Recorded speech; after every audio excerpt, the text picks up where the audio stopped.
Hi all, a very good evening to all of you. कैसे हो आप सब लोग? Myself Chetan Garg and I welcome you all to our today session. यार आज के सेशन में ना हम एक ज्योमेट्री का 3 मार्कर का क्वेश्चन डिस्कस करने वाले हैं एंड इनफैक्ट उसके हम दो अलग अलग वेज, दो अलग अलग अप्रोचेस डिस्कस करेंगे क्वेश्चन को करने की। अच्छा क्वेश्चन है, लेट्स सी द क्वेश्चन। ठीक है, तो क्वेश्चन कह रहे हैं कि in a cyclic orbital A B C D, A B is equal to A D and if AC is equal to 6 and the ratio of AB upon BD that is given to be 3 by 5, we need to find the maximum possible area of ABCD। ठीक है, तो basically question कुछ कह रहे, ऐसा कह रहे कि हमारे पास एक साइक्लिक ऑर्बिटल है ABCD। ठीक है, एंड जिसमें AB is given to be equal to AD। AC का लेंथ हमें 6 दिए हुए, ए सी का लेंथ 6 दिया हुआ है and A B is to B D, ये रेशो हमें दिए हुए है 3/5 है ना, A B upon B D, this ratio is given to be 3/5। Find the maximum possible area of A B C D. A B C D का maximum possible area बताना है हमें, जितना भी हम बता सकते हैं। ठीक है, देखो दिखने में ये क्वेश्चन थोड़ा सा छोटा लग रहा है बट ट्रस्ट मी अच्छा क्वेश्चन है ये। ठीक है, पोटेंशियल IUQM में 3 मार्क्स का क्वेश्चन है एंड इनफैक्ट कॉन्सेप्ट तो सिमिलर सा कॉन्सेप्ट डेफिनेटली अप्लाई हो सकता है। तो अगर आपने इस टाइप का क्वेश्चन ट्राई नहीं किया हुआ या ये क्वेश्चन नहीं किया हुआ तो मैं यही सजेस्ट करूंगा, एक बार है ना वीडियो को पॉज करो, आराम से एक बार इस क्वेश्चन को ट्राई करो, गिव इट अ ट्राई, एक जेन्युइन ट्राई दो। नहीं होता तो डेफिनेटली यू कैन मतलब always come back to the video to watch the solution. अब देखो क्या क्या चीज़ें समझ में आती हैं। सबसे पहले तो जब भी साइक्लिक ऑर्बिटल है तो एक तो टेंडेंसी रहती है कि हम पैटोलमीज थ्योरम लगा सकते हैं, है ना। पैटोलमीज थ्योरम क्या कहते हैं कि product of sum of product of opposite sides, मतलब A B multiplied by C D plus A D multiplied by B C that is actually equal to product of the diagonals किसी भी cyclic orbital के लिए। ये पैटोलमीज theorem है, जिनको पैटोलमीज theorem नहीं आती एक बार गूगल करो, है ना, आराम से पढ़ो, इंपॉर्टेंट है IUQM पॉइंट ऑफ व्यू से। अब अपने क्वेश्चन में देखो, ध्यान से देखोगे आप, ए बी ए डी के इक्वल दिए हुए और बी डी को भी हम ए बी की टर्म में लिख सकते हैं ना। यहाँ से हम बी डी को क्या लिख सकते हैं, we can write B D as 5/3 of A B. ठीक है, तो ये वैल्यूज़ अगर मैं सब्स्टिट्यूट करता हूँ, A B times C D plus A D की जगह हम ए बी लिख सकते हैं बिकॉज ये इक्वल दिया था, A B times B C equal to A C का वैल्यू हमें 6 दिया हुआ है ना क्वेश्चन में, तो ए सी की जगह वी कैन राइट 6। ये समझ में आना चाहिए सबको। तो ए सी की जगह we can write 6 and B D की जगह we can write 5/3 A B. ठीक है, तो अब इस कहानी का मतलब हुआ कि ये ए बी ये हम कंफर्टेबली कैंसिल आउट कर सकते हैं। ठीक है, और तो इससे हमें C D plus B C मिल गया विच इज़ 5 × 2 10। ठीक है, तो पैटोलमीज थ्योरम से एक चीज़ हमें समझ में आ गई भैया कि C D plus B C, ये जो दो साइड्स नॉन इक्वल साइड थी उनका सम होगा 10। ठीक है, अब हमें चाहिए maximum possible area of A B C D. तो ए बी सी डी के एरिया की तरफ बढ़ते हैं, वो देखते हैं कैसे करेंगे। अब इक्वल कोड होने से सर्कल में अगर दो कोड्स इक्वल हैं ए बी और ए डी, तो देखो equal code subtends equal angle at the centre. Simple सा प्रॉपर्टी है, कोड सर्कल में अगर दो सेम लेंथ की कोड्स हैं तो वो सेंटर पे इक्वल एंगल सबटेंड करती होती हैं, ये तो हम सबको पता है ना। ये दोनों एंगल इक्वल होते हैं। अब सेंटर पर इक्वल है तो सर्कमफ्रेंस पर भी इक्वल होंगे, तो मतलब पॉइंट इज ए बी जितना एंगल यहाँ पे सबटेंड कर रही है थीटा, उतना ही एंगल ए डी यहाँ पे सबटेंड करेगी थीटा। समझ में आ रहा है? अब हमें चाहिए था area of quadrilateral A B C D, इसकी हमें मैक्सिमम वैल्यू करनी थी। ठीक है, तो that should be equal to area of A B C plus area of A D C. इन दो ट्राइंगल्स के एरियाज का ही तो सम है। ए बी सी का एरिया मैं क्या लिख सकता हूँ, half of B C times A C into sine theta. यही तो होता है ना किसी भी ट्राइंगल का area, half of product of any two sides into sine of included angle, है ना। सिमिलरली ए सी डी का एरिया क्या मैं लिख पाऊंगा, half of A C multiplied by C D into again sine theta, where theta is this angle जो इन दोनों के बीच में इंक्लूडेड है। ठीक है, यहाँ तक मेरे ख्याल में से कोई कंफ्यूजन नहीं होनी चाहिए। अब ए सी का वैल्यू 6 गिवन है। ठीक है, तो हाफ ऑफ 6 बन गया 3, तो 3 साइन थीटा अपन ले लेते हैं common, half of A C 3 बन जाएगा ना, और बचता है ये B C plus C D, जो अभी थोड़ी देर पहले हमने निकाला, B C plus C D 10 था, तो ये बन गया 30 साइन थीटा। ये एरिया बन गया हमारा ए बी सी डी का। ठीक है, अब यहाँ पर आने के बाद है ना, बहुत सारे बच्चे एक सिली मिस्टेक कर देते हैं। बहुत सारे बच्चों को लगता है कि भैया अच्छा ए बी सी डी तो क्वाड्रेटल हो गया। अब बेसिकली मतलब हमें ए बी सी डी के एरिया की मैक्सिमम वैल्यू चाहिए थी, तो वो कब होगा, जब साइन थीटा 1 हो तो मैक्सिमम एरिया 30 हो गया, ठीक है, बिकॉज 30 साइन थीटा की मैक्सिमम वैल्यू 30 बनती है। बहुत सारे बच्चे यहाँ पर आकर गलती कर देते हैं। क्यों? साइन थीटा 1 होने का मतलब है थीटा 90, बट सोच के देखो ना यार, क्या ये दोनों एंगल 90 अगर हो जाएंगे तो क्वाड्रेटल कहाँ से बनेगा? वो तो एक स्ट्रेट लाइन बन जाएगी, है ना। स्ट्रेट लाइन बन गई तो साइक्लिक क्वाड्रेटल का तो कोई पॉइंट ही नहीं है। तो इसका मतलब यहाँ पर साइन थीटा को 1 कंक्लूड करना गलत है। तो अब थोड़ा सा देखते हैं साइन थीटा कहाँ से निकाला जाए, ठीक है। फिर क्या समझ में आता है? फिर समझ में आता है कि यार अच्छा एक काम और कर सकते हैं। अगर ये एंगल 2 थीटा है जो कि हमें दिख रहा है एंगल बी सी डी, तो एंगल बी ए डी कितना बनेगा? ये पाई माइनस 2 थीटा बनेगा। ये समझ में आना चाहिए।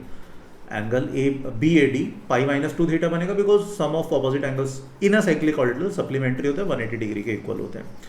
अब फिर समझ में आता है कि शायद बी ए डी ट्राइंगल में हम कोसाइन रूल लगा सकते हैं। अगर बी ए डी ट्राइंगल में हम कोसाइन रूल लगाते हैं, ठीक है, क्योंकि हमारे पास B D in terms of A B है, तो शायद कोसाइन रूल लगाना ईजी होगा, ठीक है। तो अगर मैं कोसाइन रूल लगाता हूँ, मतलब हमने किया इसमें cos pi minus 2 theta. Cos pi minus 2 theta क्या होता है?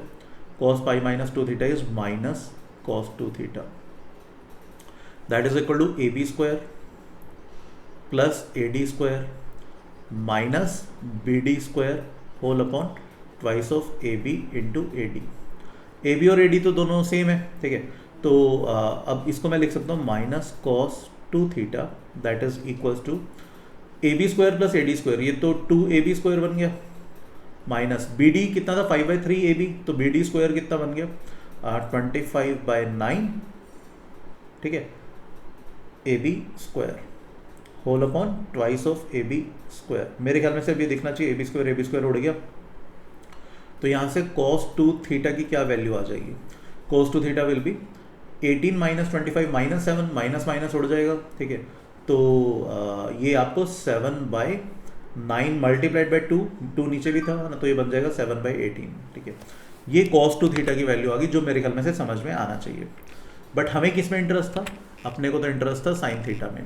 तो शायद आपको एक फॉर्मूला पता होगा कि cos 2 थीटा को हम साइन थीटा में कन्वर्ट कर सकते हैं using trigonometric formula which is cos 2 theta is 1 minus 2 sine square theta, ठीक है।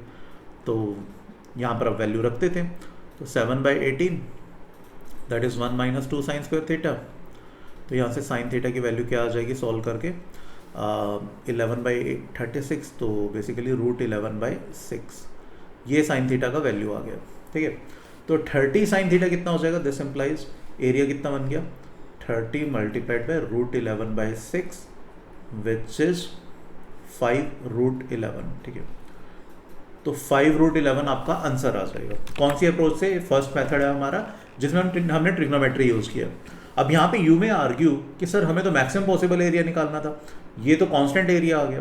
तो भाई देखो, इस पर्टिकुलर क्वेश्चन में एक्चुअली डायग्राम अलग अलग बन सकता है, फिगर चेंज हो सकती है, बट एरिया सब में ए बी सी डी का area 5√11 which is a constant area आ रहा है। अब आ रहा है तो आ रहा है यार, अब इसमें अपन क्या करें। बट हाँ, होपफुली यहाँ तक चीज़ें समझ में आ गई होगी कि कैसे हम ये ट्रिग्नोमेट्रिक अप्रोच से इस क्वेश्चन को कर सकते थे, ठीक है। तो एक पोटेंशियल 3 मार्कर का क्वेश्चन था। अब इसी को हम अगर लेट्स से हम ट्रिग्नोमेट्री से नहीं करना चाहते, प्योर ज्योमेट्री से इसको कैसे किया जा सकता है, तो एक सेकेंड अप्रोच देखते हैं इसी क्वेश्चन के लिए, ठीक है। ए बी सी डी ये तो हमारा था क्वाड्रेटल, ठीक है, साइक्लिक क्वाड्रेटल। और अभी थोड़ी देर पहले हमने पटोलमीज की हेल्प से निकाला था B C plus C D that is equal to 10। ये हमने पटोलमीज की हेल्प से अभी पिछले वाले क्वेश्चन में निकाला था, इसको काफ़ी फ्रिक्वेंटली यूज़ भी किया था यहाँ पे, है ना, B C plus C D equal to 10। तो ये रिजल्ट हम एज इट इज़ पटोलमीज का उठा रहे हैं।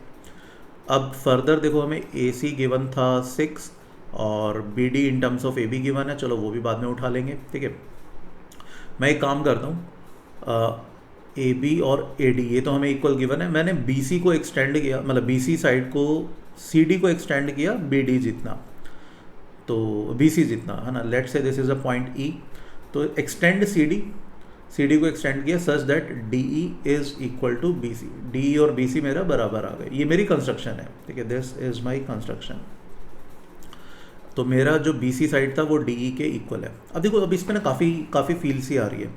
अगर मैं इसको AE को ज्वाइन करता हूँ, ठीक है, और अगर आप थोड़ा सा ढंग से देखोगे, क्या ये वाला जो एंगल है, पूरा एंगल ABC, क्या वो इस एंगल के इक्वल होता है? क्योंकि ABC और ADC इनका सम तो 180 होता है, और लीनियर में भी 180 होते हैं, तो आइडियली ये दोनों एंगल इक्वल हो गए। कौन कौन? ABC और ADE। तो अब शायद आपको दिख जाएगा ABC ट्रायंगल जो है वो कॉन्ग्रेंट बन जाएगी ADE के साथ, ठीक है, because of side angle side से AB AD के इक्वल है, ठीक है, और उधर से BC DE के इक्वल है, और जो एंगल B पर एंगल बन रहा है वो एंगल D के इक्वल है, ठीक है। तो साइड एंगल साइड से these two triangles are congruent होगी, तो कहना इसे AC is equal to AE, ये मैं क्लेम कर सकता हूँ, ठीक है। और दूसरा क्लेम क्या है मेरा? अब कॉन्ग्रेंट है तो इनका एरिया भी सेम होगा। कॉन्ग्रेंट है तो obviously this implies area of ABC is same as area of ADE। मुझे इंटरेस्ट किस में था? हमें तो इंटरेस्ट था भैया पूरे क्वाड्रेटिल के एरिया में, तो अपने को इंटरेस्ट था ABCD में, जिसको अपन दो पार्ट्स में ब्रेक कर सकते हैं, है ना। हम इसको लिख सकते हैं ABC प्लस ACD, और ABC और ADE ये तो अभी हमने बताया इक्वल है, तो इसको हम लिख सकते हैं ADE प्लस ADC में। अब ADE और ADC को अगर मैं कंबाइन करता हूँ तो ये एक ही ट्रायंगल बनती है ACE। ये मेरे पीछे तो नहीं आ रहा ना, चलो होपफुली विजिबल है ना, ACE, ठीक है। अब ACE ट्रायंगल बन गई, चलो ठीक है बन गई। अब ढंग से देखोगे, अगर आप ACE ट्रायंगल क्या है, ये एक आइसोसेलेस ट्रायंगल है ACE, जिसमें CE जो है क्या वो CD प्लस DE है, और DE तो हमारा BC था, तो ये CD प्लस BC बन गया, जिसको हमने पटोलमी से निकाल लिया था, दैट वाज 10, तो ये चीज़ 10 है। क्या AC मुझे 6 गिवन है, AE भी 6 होगा। अब क्या इस आइसोसेलेस ट्रायंगल का आप एरिया नहीं निकाल सकते क्या यार? परपेंडिकुलर ड्रॉप कर दो, ये 5 आ गया। पाइथागोरस से आप ये फुट ऑफ परपेंडिकुलर लेट से M निकाल लोगे, AM निकाल लोगे, ठीक है। AM कितना आएगा? Under root of 6 square minus 5 square which is root 11, ठीक है। तो एरिया क्या बन गया? Half of base is 10 into height is root 11, which comes out to be 5 root 11, which was our answer, ठीक है। यही तो आंसर था हमारा 5 रूट 11, ठीक है। तो देखो ये एक अच्छा क्वेश्चन था, मतलब पोटेंशियल 3 मार्कर क्वेश्चन है IUQM पॉइंट ऑफ व्यू से, और इसको अपन ने 2 मेथड से किया। एक, जिन बच्चों को ट्रिग्नोमेट्री आती है, ट्रिग्नोमेट्री में कोसाइन रूल की ज़रूरत पड़ी, ठीक है, कोस 2 थीटा की ज़रूरत पड़ी, कोस 2 theta in terms of sine theta, जिनको ये चीज़ें आती हैं वो ट्रिग्नोमेट्रिक से भी कर सकते थे। बट हाँ, ज्योमेट्री तो ऑलवेज बड़ी अच्छी सी होती है अगर आप प्योर ज्योमेट्री सॉल्यूशन करते हो। हाँ, इसमें मतलब थोड़े से ये ज़रूर होता है कि कंस्ट्रक्शन हल्की फुल्की करनी पड़ जाती है एट टाइम्स, राइट।